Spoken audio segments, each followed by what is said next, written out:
you बाबा डमरू की बोल अनमोल लागई यू भोला डमरू की बोल अनमोल लागई यू बाबा दर्शन ले भक्तगण की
हाथ उठाऊ तो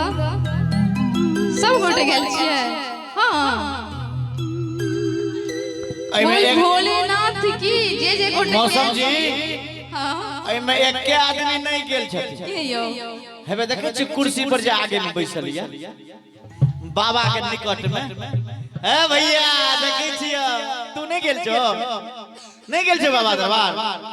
नहीं ए बेर दुनू भाई चलो ठीक है बोलो शंकर भगवान की हाँ चलो चलो चलो छली मनोरथ बाबा धाम जायब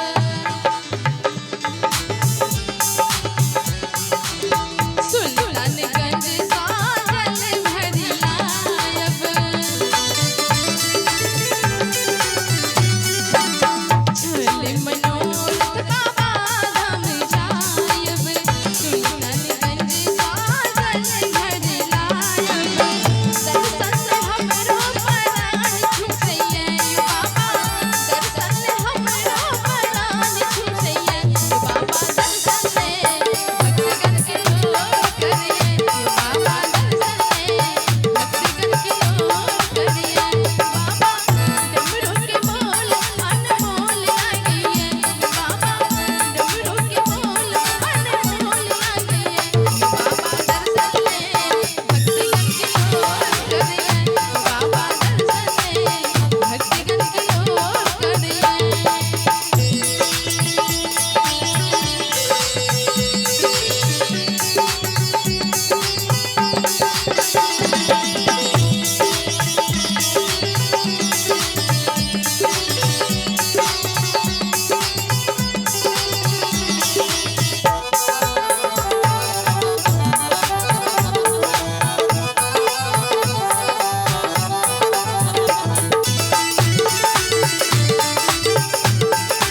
छै